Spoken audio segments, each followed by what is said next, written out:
What is up, YouTube? Welcome to my Friday Night Smackdown review. For a bit of context, before I get into this, I have not watched Smackdown probably since around SummerSlam. It was around the time they went back to 2 hours, and it was still just not great. It was around after SummerSlam I kind of fell out of love with WWE, and I just stopped watching it. I'd watch the PLEs still. But I even started skipping them. I didn't watch Survivor Series. I didn't watch WrestlePalooza. Was that the one? Brock and Cena. I didn't watch that one. So, anyway, I want to get back into it just because the Rumble's coming up and WrestleMania hype and all that sort of stuff. Surely this year can't be as bad as last year. Well, I'll let you know right now. SmackDown is still slop, but let's get into it. So, for this, I'm going to go match by match, segment by segment. I'm not going to go into too much detail because it's a long ass show. And when I did this for Dynamite earlier in the week, the video ended up being an hour long. So let's just get right into it. So SmackDown starts with Randy Orton coming out. Everyone's singing his song. Good crowd, European crowd. What you expect, that sort of thing. It's basically Trick Williams comes out and interrupts him. Decent promo for him. Not as good as the Sami Zayn one from last week that made the rounds on Twitter because I saw it. The Miz comes out, attacks Randy Orton, just gets RKO'd again. I don't know what the point of this promo was. Average Randy Orton promo, just good. Just you've seen this. If you've seen a Randy Orton promo from the past year, you've seen this segment before. It's just like swap out the wrestlers that Randy's talking to. Not as good as Trick Williams' interaction with Sami Zayn from last week either. I'm interested to see it where Trick goes. I mean, not great judging by the next match, but let's get into it. So Trick's out in his ring gear, I forgot to say. So then Ray Fenix comes out. Randy Orton's still making his way back, and him and Ray Fenix fist bump. And then we get Ray Fenix versus Trick Williams. Ray Fenix comes out to no pop. Which, yeah. Ray Fenix is, if you don't know, if you've only been watching WWE, you've only seen slight glimpses of his true potential. This guy, on his best day, feels like the best wrestler you've ever seen. Yeah, so many AEW matches. He was amazing with the Lucha Bros. His singles match with Kenny Omega was amazing on Dynamite, I believe. But yeah, let's get into it. Let's see here. I don't want to go into too much detail. There wasn't much here. Again, Ray Fenix just being cool on the top ropes, doing his lucha stuff. Insane balance to even bounce around on those top ropes without falling over. There's a pop-up cutter, which was cool. Spin kicks. There's a botched kick from Ray Fenix. Unfortunate. It happens. Ray Fenix is like a Destino from the top rope, or a reverse DDT. To me, that's a Destino. Shout out Tetsuya Naito.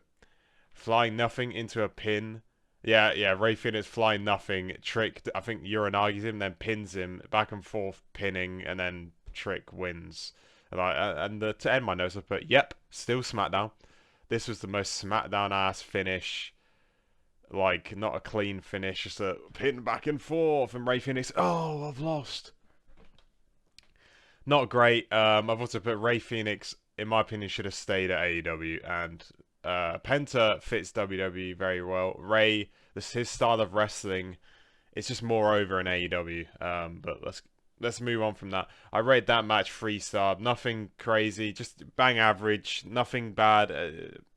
What can you say? I don't think Trick Williams, he's not great in the ring, and this match kind of highlighted that. His in-between bits, he just feels like he's standing around.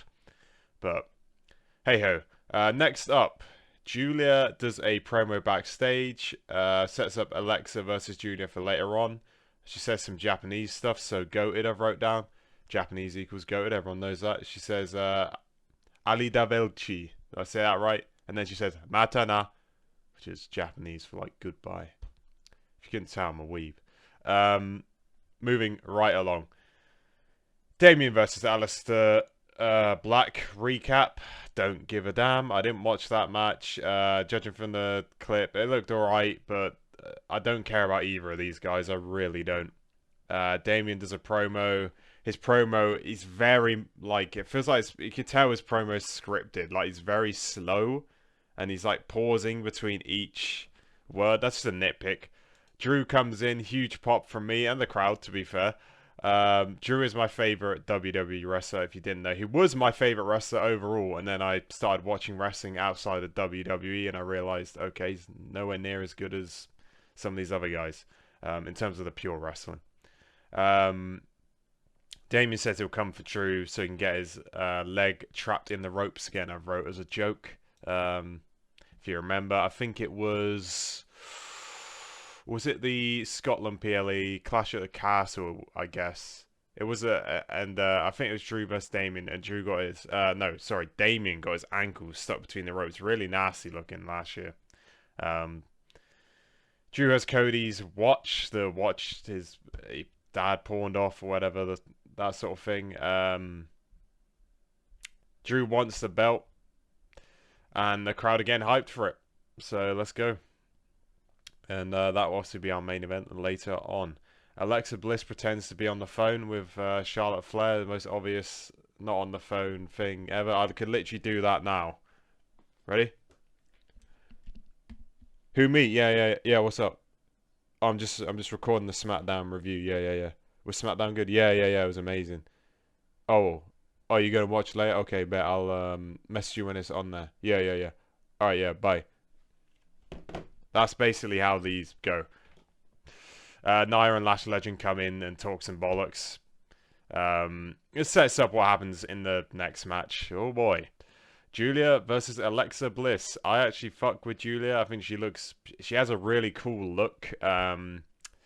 Japanese. I just like the Japanese wrestlers. I like Japanese strong style. Not that Giulia really can do it here. I'm not gonna lie. I've seen loads of Giulia Japan matches. I've not, but just clips and stuff, and yeah, I just think she looks cool. But obviously the booking not great.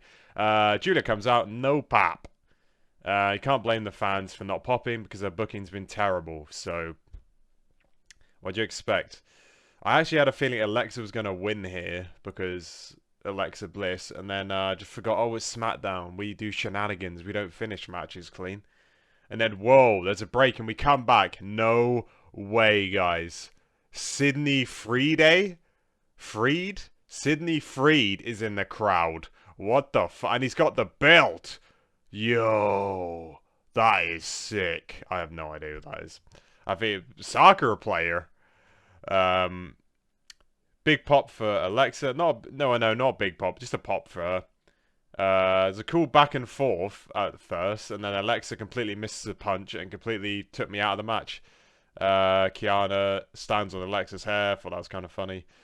Crowd don't really care. Why would they? Can't blame them. Alexa, her punches are bad. Alexa's punches were bad in this match. Lash Legend eventually makes her way out for the interference, stops Alexa from doing the Twisted Bliss. They attack Bliss. Giulia then does her finish and pins her or whatever. I know I've wrote in my notes. It looks like SmackDown has not changed in the time I've been away. Yeah, this is exactly why I stopped watching SmackDown, was matches like this. I gave this 2.5 star. The reason I have 2.5, the work wasn't bad other than Alexa's bad punches, but endings matter. It's just boring. Who gives a fuck? Anyway, on to the next one. Jordynne Grace has signed to SmackDown. She's backstage with Nick Aldis, and she has signed a contract with SmackDown. Chelsea Green comes out to confront her, just to basically set up a match with Jordynne Grace and Alba Fire, a squash match. Really, nothing much changes. Again, nothing has changed with SmackDown. They're still getting impromptu matches. Ugh. Just... Oh, I don't like you. Who, me? You don't like me? Nick Aldis comes in. I've set up a match for later tonight. Never fucking changes. Anyway. Kit Wilson is complaining to Nick Aldis about some crap. He's got like a injured nose or something. He says he's toxic. I thought we're pretty deadly, by the way. So I saw horrible news about Elton Prince. He had neck surgery. So best of wishes to Elton Prince, for real. Next up, we have Matt Cardona. Sorry, I didn't get much sleep last night. No, we have Matt Cardona. He cuts some promo. I had three options when I was away. Either to become an indie star, do this, or do this. I don't care about Matt Cardona. I think he's a fucking bum. I think he's a loser. And he basically said, I'll do it whatever it takes to get back here. Yeah, you did, mate. You fucking begged on your knees. Please, Triple H, please. Fucking loser, honestly. He talks to Cody and says he's going to win the belt off. He's going for the belt. He warns Cody he's going for the belt. And I've wrote here, fuck off, Matt. Yeah, who's going to believe that? No one's believing a near fall with Matt Cardona with the undisputed belt. Fuck off. Crowd really want Drew. I've wrote here again, which we'll get into later. Next up, we have the Wyatt 6 versus the MFTs, and I've wrote Jesus Christ, lol. Triple H gets put over 3 stages of hell, because of course he does. Hashtag self-suck, I've wrote that. Sucks himself off. I can't even fucking speak. Sucks himself off. Remove a rib, if anything, so he can, like, it's just they showed 3 stages of hell, and just like, Triple H has been in loads of these. He's really good at them, actually. He beat Shawn Michaels in one. So, alright, mate. I don't like Triple H, if you're wondering. How would you? Even when he was a wrestler, he wasn't good. Sorry. A video for this match tried to make it seem epic or something. Yeah, there was a video package trying to make this seem like this is some epic feud. The match was fine. It was just like, who could possibly care? No offense if you do care. I know this review is going to be very negative, but other than the main event and the match before it, what else can you say, man? Why is this show 3 hours long?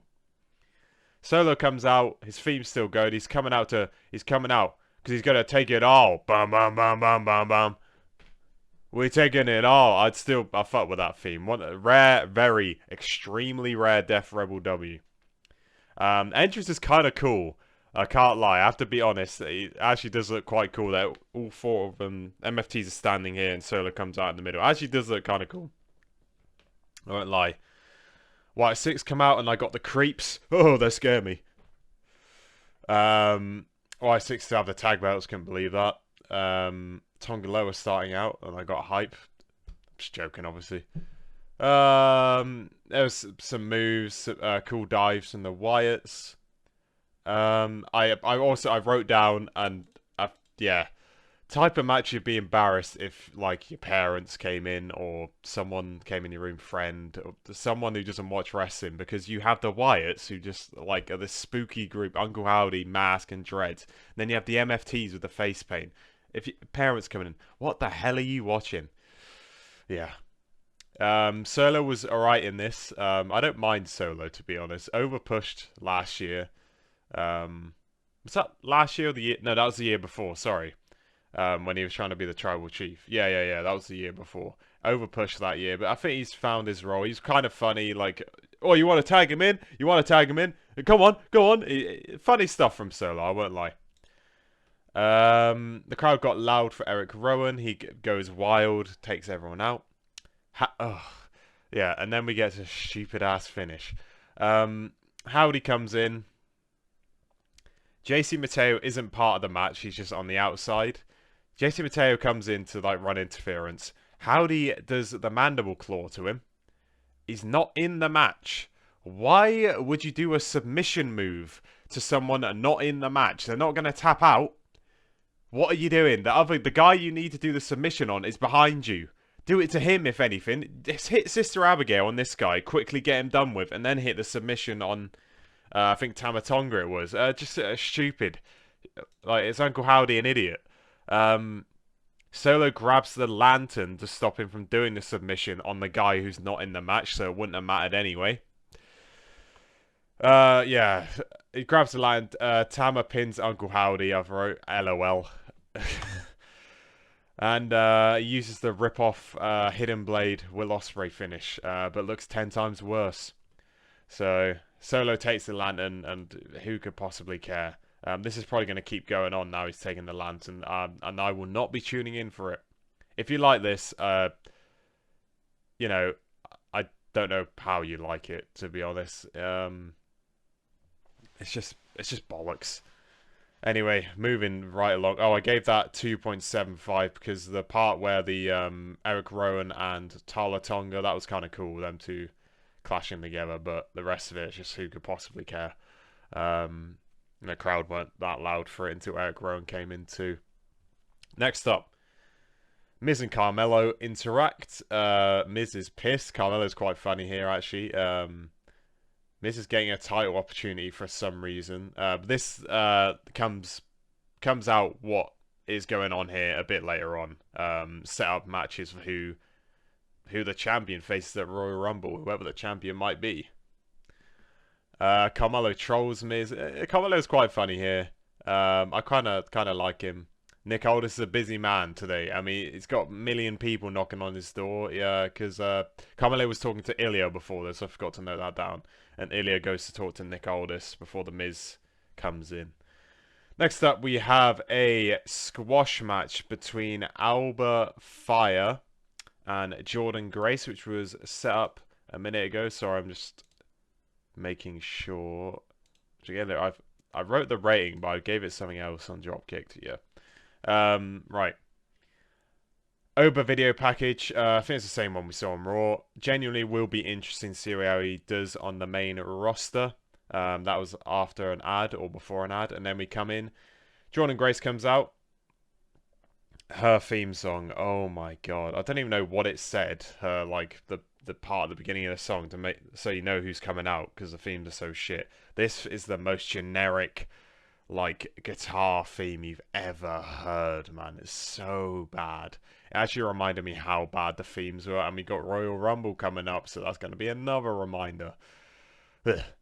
Anyway, Grace was hitting Alba Fire quite hard in this match, which I liked. I always like hard hitting. Folding up powerbomb was cool. Chelsea Green comes up on the apron. This literally happened in the Giulia match and in the Wyatt 6 match. Every bloody match is the same. Grace hits beast mode. She looks pretty cool. I hope she gets booked well, and she hits beast mode and wins. I don't mind Jordynne Grace. She's not the best promo, but her in ring, she's pretty good in ring. I think this was a kind of proof for that, even though it was a squash. Hits hard. Then Jade music hits. Jade comes out. Just I forgot she was champ. I genuinely did. Comes out. Jade says she's that bitch to Jordynne Grace, and you ain't shit, basically, and that was it. And Jordynne Grace just stands there like, okay, I don't know. Then we head backstage. Sami Zayn is backstage with Byron Saxton. Sami says that he thinks Drew's gonna win. He's like, I have a bad feeling Drew's gonna win. And then later on he says his money's on Cody. So you want to lose money. Why do you, so you think Drew's gonna win? Why would you bet on Cody? I know he's your friend, but he switched his mind mid-promo. He says the Cody thing at the end. I don't know. And then I've wrote, perhaps this could lead to Sami versus Drew if Drew wins the belt. I don't know what I'm saying now. I've literally put it as a thumbnail. Yeah, Drew won. If Drew wins the belt, because Sami's never beaten Drew. So I don't mind that as a setup, and we'll get onto this later on. I think they will do this for the Royal Rumble, which I'll explain later on when that comes up. Because Sami, there's some qualifiers for the Royal Rumble match, which I'll come through later. Next up, Carmelo Hayes is having an open challenge tonight. They're continuing the US title open challenges. I noted down so many breaks. Jesus Christ. Yeah, there were a lot of... I forgot how many breaks there are. And you have to sit there with the dung, dung, dung, dung, dung, dung, dung, dung. That stupid song. And it's just like Randy Orton going like... Or Roman Reigns, Cody, The Miz. Pretty deadly. Yeah, boys! Yeah, you know what I'm talking about if you're watching on Netflix. Just insane amount of breaks, man. Jesus Christ. We come back as some dude playing 2K, and they're just like, oh, they're putting him over. Like, Cam Scabadoo. Hit the random name generator there. What? Scabadoo? I don't know who he is. Football player, I think. American football, I mean, when I say that. Not soccer. He's streaming 2K. Who fucking cares? I don't know why they showed that. They're just trying to fill in the 3 hours. Backstage, Nathan Frazer's like, oh, alright, Axiom, mate. We're going to, I'm surprised you're not in your gear, mate. Open challenge, or race you to the ring. Something like that. Turns out, it's not Axiom. It's Johnny Gargano and Axiom's mask. Tricked you. Was that anything that Axiom comes back? Obviously, Tommaso Ciampa not featured here because he's not re-signing. So that is kind of interesting. Not for me because I think he's boring. So he's going to probably end up in AEW. I hope he doesn't. If you do, join the Don Callis family because I don't really care. There's loads of them. Right. We have Carmelo Hayes Open Challenge. Carmelo comes out. We celebrate with the fans quite a lot. Obviously, he's turned face since I last watched. When I was watching, he was a heel still, kind of. So that's quite interesting. He's face now. In the Open Challenge is answered by Shinsuke Nakamura. Sorry. I've just wrote his gear's pretty awesome, and I wrote, please do a Tanahashi tribute. He kind of does. He just spams dragon screws. I assume that was his way of doing the tribute, because he's not going to do a flipping... He should have done a high fly flow or sling blade, at least. Like, come on, bro. I wanted this to be good as well, just for Shinsuke, because I felt sorry for him not being able to go to Tokyo Dome. Carmelo's doing the number punches. I forget what the actual name for it is. He's up on the rope and he's 1, 2, well, it's ein, zwei, drei, German. I actually got an E in German, so pretty fluent. And he doesn't know 6, 7, so in German, so he's doing it, and then he thinks they're at, and he goes 6, 7. It's like, really? It's just, what are we doing? Why is he doing that? Anyway, Shinsuke continues to hit dragon screws. The first one that he Carmelo's leg is over the top rope, and he hits it off the top rope. It doesn't quite work, but he hits another one. He keeps hitting dragon screws. Carmelo's selling is quite good here. I will give him that. There's a spot where Shinsuke goes for a dragon screw, and Carmelo spins. So Shinsuke's momentum for the dragon screw, you're doing that to the leg, and then they spin over. But Carmelo kind of twists so he doesn't fall over. It's quite cool. There's some stiff kicks from Nakamura. Not bad from Shinsuke. The best I've seen him in a while, I will say. Maybe he just wanted to put on a bit of a show because he wasn't there for Tanahashi. By the way, this match was living proof it should not have been Shinsuke and Tanahashi. This was the proof of that. This would not have been a 6-star match. Shinsuke and Tanahashi. No way, man. Anyway, there were 2 ad breaks during this match. That's a bit diabolical, so it went on pretty long. Weirdly good for a WWE match. I don't even mean that as an insult. I mean that as a TV match, by the way, because these are just 2 randoms. Wasn't good. Wasn't good. Sorry. Was pretty good. It was actually pretty good. I'm not lying. I actually did enjoy this for what it was. Some nice finisher counters. What I mean by that is dodging the Chinkasa into Carmelo's doing first 48. Is that what he calls his code breaker? And then after the code break, Shinsuke's there, and then he hits nothing but net leg drop to the back. And 1, 2, 3, Carmelo Hayes remains champion. They trade handshakes. And yeah, not bad. I'm surprised there wasn't a "This is awesome" chant for this, because the bar is so low for WWE. I was just kind of surprised because there were matches on Dynamite they got "This is awesome" chant that weren't great. So for this match, I gave 3.75. Just yeah, pretty good, not great. I feel like 4 and above is great. So yeah, 3.75. Not bad. This not bad at all. Yeah, Carmelo Hayes. You could probably a Carmelo carry job. I almost said something else then. Uh, almost a Carmelo Harry job. Harry job. I can't even bloody speak. Sorry. Carry job. Yeah, Shinsuke wasn't bad, but it's Shinsuke Nakamura. I mean, he's not. He didn't even want to do a high fly flow for fuck's sake. Tanahashi did your move. Anyway, not a bad match. 3.75 in my opinion. On to the next. Cody's backstage, giving his final thoughts before the match, and he is getting booed by the crowd. This was very interesting to me. Crowd turning on Cody. They really wanted Drew to win. I know we're in Europe, so Drew has a bit more like hype in Europe, I guess, just because he's from Europe. But I feel like Cody is over in Europe as well, so this was very interesting. I think it just goes to show the booking. People have not liked the booking of this feud. I think Cody's had like 4 matches with Drew before this, or something ridiculous like that. Just like, ugh. Anyway, we are now on to the main event of the evening. Drew versus Cody, 3 stages of hell. This was quite a good match. Actually, before I get into this, sorry. Before the match starts, WWE are in the UK next Friday for SmackDown, and there are 4. So there's 4 qualifiers, and the winners of these 4 qualifiers go into a fatal 4-way match at Saturday night's main event. And the winner of that fatal 4-way match faces Cody or Drew at the Rumble. We now know it's Drew.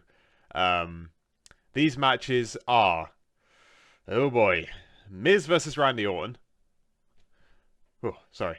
Matt Cardona versus Trick Williams. Oh, whoa. Damian versus Solo. Whoa, fucking hell. God. And Sami versus Ilya. Okay, this one could cook. They had a good one before. What is this matchmaking? If you've brought tickets to this show in London, I feel sorry for you, because these matches are horrendous. 3 of these. Miz vs Randy, who could possibly care? It's going to be the most average Randy Orton match. It would probably be loud for Randy's spots. Matt Cardona vs Trick Williams. Ugh. Ugh. No, thank you. And Damian versus Solo. God. At least you get Sami versus Ilya. So shout out to you if you're going to this. I actually went to SmackDown last year. The one before Mania that was in the O2 in London. I did enjoy it. Wasn't the best show I watched in that arena from that year. That'd be Forbidden Door. Anyway. Yeah, so shout out to you if you're going to that. I've wrote here, so Sami and Randy are really the only contenders here, and they put both of them in to make you think if Cody wins, it'd probably be Randy. If Drew wins, it'd probably be Sami. Obviously, the Rumble was in Saudi, so Sami makes the most sense. Does make it so that Sami's not in the Rumble, which is kind of a shame. But now we know that Drew won. Obviously, I didn't know that when making these notes. It's obviously going to be Drew versus Sami. I think that could potentially be pretty good in the Saudi crowd. Do I think Sami's going to win? Would they belt up Sami before... The thing is, you belt up Sami before Mania. What are you doing at Mania?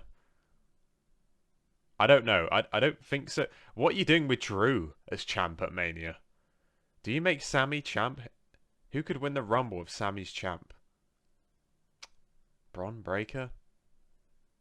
I don't know. I don't know what the plan is. It's unpredictable. I'll give him that. Just don't make Jey Uso win the Rumble again, and it'll be good. It's a video package for this match, trying to make it seem like a blood feud. I know this was not a blood feud. I might not have been watching SmackDown, but I've seen all the highlights and clips that get posted. Like, was it Christmas? Cody house invades Drew.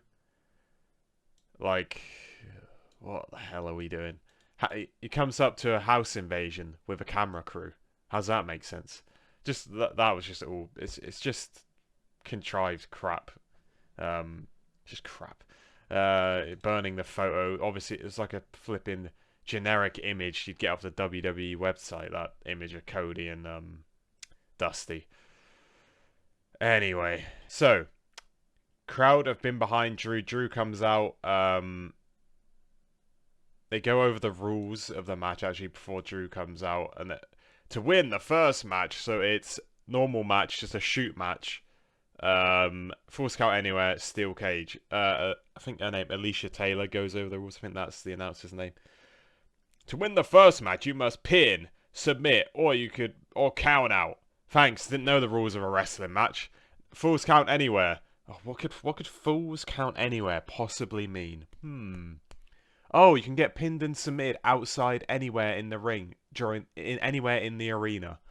Oh, that's what falls count anywhere. And then steel cage, pin or submitted or get out the cage. Thanks, didn't know that. Like, I guess that maybe there's some new people watching it, but it's quite obvious. Unless it's your first wrestling show, but you've watched the other matches in the show, so you'd gather that. Anyway, Drew comes out. Theme still goated. I've wrote, yeah, I love Drew's theme. Going to War theme. Big fan of it. Great for working out and stuff as well. The crowd are behind Drew, like, definitely. There's a constant boos for Cody. Crowd still sing his song though, but when Cody hits a move, it's like there's boos. You can hear them. It's quite interesting. So Drew tries to bait Cody into a chair shot for a DQ by using Cody's rage that he has, because Drew's like mugged off his dad by burning the picture and stealing the watch. So he's trying to bait Cody in for a chair shot. Cody doesn't fall for this. He throws it to the side. Cody's on a full offensive here from the rage, from the Dusty stuff, as I just said. Drew takes it off the corner turnbuckle, exposing it. Throws it down. The ref's like, the hell have you done that for? Ref picks it up. I'ma sort this out. Drew low blows Cody. Kick to the cack. Or was it one of these? I can't remember. And then 1, 2, 3 Claymore. He doesn't do the 3, 2, 1. I said 1, 2, 3. Claymore's him. Pow. Wasn't a great Claymore. As in, like... Oh, no, was that this one? No. Okay, there's a Claymore later on that didn't look great. That's not this one. And then 1, 2, 3, round one's done. It's 1-0 to Drew. Very quick. I saw some debate online. People mad that Drew was cheating. Because he's like, I want to prove I'm better than you in a straight one-on-one. Drew is a heel, guys. He's going to cheat. Like, this... What do you expect? It's WWE heel stuff. Like, I don't know what people were expecting here. I didn't mind it, personally. I thought the way to distract the ref wasn't bad, to be fair. Then we get to the Falls Count Anywhere. Drew pulls out a table and powerbombs Cody through the Slim Jim table. Snap into a Slim Jim. Yeah! It goes for a pin. Doesn't get it. Cody takes they go into the crowd, and Cody takes someone's phone and takes a selfie while he's biting Drew. That was kind of funny. Obviously a reference to Bored at Work. Drew stuff. Cody grabs a fan's drink, pours it all over Drew. He's doing all sorts, Cody. To be fair, Cody, some heel-coded stuff, actually, thinking about it, with the rage and everything, but not enough. I guess he knew the assignment here. They start fighting in a backstage area, going back and forth. Drew goes flying into a garage door, but like one of those metal garage doors. It looked like it hurt. Like it was no give. You know, sometimes they go into them, there's like a kind of a give like this. It was just boom. So that looked quite horrible. Cody grabs a banana off a table and is like choking Drew with it. Not sure what that was, but choke on a banana. So Donkey Kong. I don't know. That was just weird. Then we come back out, and there's a table It's been dragged. I think I think Drew dragged it out. Yes, Drew's trying to go for a powerbomb. Cody counters and slams Drew against this fence thing, and they're in like one of the entrance ways to get into the arena, like actually in there. So you have the walls and then you have the balcony. You know what I'm talking about if you've watched a wrestling show before. You've seen this. So Drew is laid out on the table, and Cody goes up to the little balcony bit and jumps splash into Drew onto a table onto the concrete. This was pretty cool. I popped for this. This was cool. Also, Cody looked so funny when he jumped. He looked like he was just stiff. There was no movement. There was no like. He was literally like action figure, like just like this. Imagine this is Cody. There's no movement. It's just. So yeah, it was quite funny. But yeah, it was a good spot. I liked that. Yeah, good stuff. That I mean, I'm surprised it didn't hurt him. Splash onto obviously as a table, but still splashing onto concrete. Jesus. There's a crossroads on the announce table, and he pins Drew to make it 1-1. Not bad, that crossroads the announce table. Not bad. Drew tries to go for the tries to go for that Claymore Cody's head through the table, and Cody's like, I'm smart to that now, mate. They've had so many matches, I'm not surprised. And then it's steel cage time. They both get in the cage. I wrote here, WWE steel cage matches aren't normally great, or I'm not a fan of how they do this. I'm not a fan of steel cages in general, to be honest, in any promotion. That goes for AEW too. Just, I don't know. I don't think it's a great stipulation. Depends who's in it, I guess, but yeah, this one wasn't bad though for WWE one. Normally they're pretty mid, because there was quite a lot last year and the year before that weren't great. It was just like an overused. It got used a lot, like weirdly. Anyway, back to the match. Drew. What am I looking for here? Yeah, Drew. So Drew tries to get out through the door. Fair enough. I don't have to climb the cage to get out through the door. Charles, open the door. Open the door. It almost gets out. Cody gets to him, stops him, and then Cody suplexes him from. So you have the ropes here. Cody suplexes him into the ring. That was quite cool. Feet are straight for that. Doing that. So yeah, I quite liked that. There's a suplex from the top rope off of the cage. I'm not sure every WWE steel cage match has this spot. You'll know what I'm talking about. Drew is on the ropes, and Cody's like trying to get out, and they suplex from this position. You see this in every WWE steel cage match. Hence why I wrote that. I don't really care for that spot. I've seen it a million times. It's cool, but there's a Future Shock DDT for a near fall. Oh, there's an awesome Cody's running the ropes, and then Drew's there, and Cody like around the world, lucha style thing, but around the world into the crossroads position. Really smooth this, like fair play. And then crossroads. This was actually, yeah, I fucked with this. Really cool. And that was obviously a near fall as well. The first crossroads of the steel cage part of the match. Obviously 1-1. The what do you call it? The stakes are high here. My next... Right, yeah, I've typoed something, so I got confused. Crody. I know Cody Rhodes is. Who's Crody Rhodes? I've never heard of him. Sorry. Cody Rhodes goes for his triple crossroads because it's such a shit finisher. You have to hit it 3 times in a row. He goes to the third. Crowd are actually booing here, but Drew stops the third, rakes the eyes. Cody goes flying into the exposed turnbuckle that's still there. The ref hasn't fixed it. It's still there from the first match. So I quite like that linking. And then he goes boom into a Claymore straight off of this. Not a great looking Claymore because he comes in and Cody's like here. He just kind of like does that and falls. It just didn't look great, I have to be honest. I love the Claymore too. This is for a near fall. Cody kicks out. There's a bit, Drew's trying to escape from the cage, and Cody bites his calf, which is pretty nasty. Then they do the old back and forth where you both sat on top of the cage. You know the vibe. And then Drew falls down, loses the back and forth. Cody could have come out the ring here and climbed down and won. But he doesn't do that. He decides to go for a Cody cutter from the top of the cage. This looked pretty dope. Respect. This was cool. I think Joe Test calls it an Ultra Cody cutter. Yeah, this was cool. This is where I realized, okay, this match is actually quite good.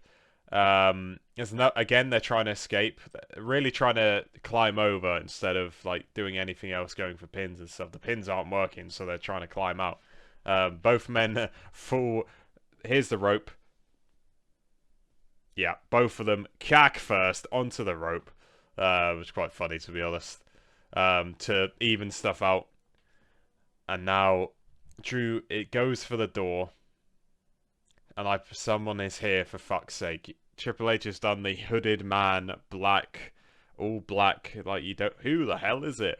I genuinely didn't know who it was. So he stops Drew from escaping. He takes off the hood. It's Jacob Fatu. I did actually pop for this. I wonder where Jacob was at. I didn't realize he was even injured, to be honest. I wonder why I wasn't seeing much of him. And then Jacob Fatu is attacking Drew, and I'm thinking, oh, God. Not Drew getting cost again by someone attacking him or just someone ruining his match, something happening. You know, the classic Drew, he's going to complain about this next week on SmackDown type stuff. But no, Cody stops Jacob from attacking Drew. Why does he do this? Because he's a babyface, that's why. That's really the only explanation you need. He doesn't want to win with Jacob Fatu's help. Drew's, you know, disrespected his family and stuff. His their dad, he's disrespecting him. So Fatu starts attacking them both, and then while Fatu is attacking Cody Rhodes, Drew, what?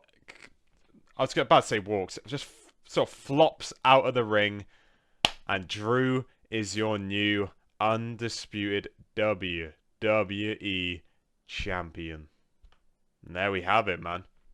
And Drew has the damn belt, baby. Woo! This is the shit. I prayed for this and it happened. Yeah, I've got the belt. I know. Sad. I brought this when it was good, by the way. 2024. Not 20. And I regretted buying it because of what happened in 2025. I mean, it's cool, but it's a cool display piece. Drew is your new champ, so we're definitely doing... Don't even bother watching those qualifiers. It's definitely going to be Drew and Sami at Saudi. That just confirmed that completely. Does Saudi win? Yeah, they win. They get the event. Does Sami win? I don't know. It's hard to call because Drew's won every match. I do quite like that part about it. I will be watching the Saudi Rumble. Am I going to watch next week's SmackDown? Hell no. I'm not watching next week's SmackDown. This main event was good, though. I gave this main event a 4.25. I think it was very good. Good stuff. Obviously, there was a lot of drama or just people complaining about this finish. I didn't think this finish was bad. I would have thought it was bad if Drew lost. But the fact he didn't, maybe that's just me being biased because I love Drew. But I didn't mind this finish. A lot of people were complaining about it on Twitter. But it's the type of people like who just complain about WWE stuff constantly. I mean, I did during this review, but I'm not going to sit here and act like this was bad. I liked this. I keep it honest. We're honest on this channel. And Drew's your new champion. Not much else to add. I think on Monday they are in somewhere else in Europe for Raw, so that'll be an early one again, which is nice for me. There was also some complaints. Someone had posted Drew won, and obviously Drew posted it too. But in America, they hadn't aired yet. They didn't get it live. So some people, oh, what, you've spoiled it for me. I hate you guys. Like, don't go on social media. It's not that hard, mate. I do that as a UK fan. I can't always stay up till 1 AM to watch the wrestling. I've got to go to work in the morning, some mornings. So I watch it when I get home from work. Guess what I don't do? I don't go on Twitter or Instagram or anything. It's not that difficult, mate. Jesus. So yeah, stupid stuff. Anyway, that was Friday Night SmackDown. Will I be reviewing SmackDown again? Probably not. Same old crap. This one just had a special feel. Drew and Cody was good. Shinsuke and Carmelo wasn't bad as well. The rest of it was just slop. Road Dogg still ain't it, but just the same shit every week. How's it still like that? And I've not watched it in like 6 months. So this will probably be the only SmackDown review. We'll see. I only watched this because I didn't realize it was in Germany, and I happened to be not doing anything when it went out, when it started. So yeah, SmackDown review. If you enjoyed, please like and subscribe. Comment down below any thoughts you had on SmackDown, or any if you want me to do these any differently. This 46 minutes, not as bad as the Dynamite one.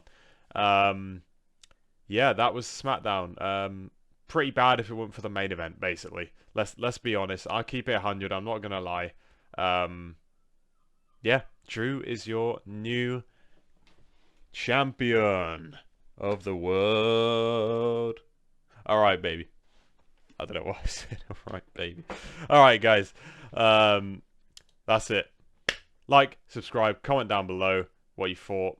And I'll see you for the next one. I'll probably review Raw, not SmackDown, and I will review Dynamite as well, I think. And then I will do PLEs and pay-per-views as they come out. We shall see. Thanks for watching. Goodbye, mwah, and good night. Bang!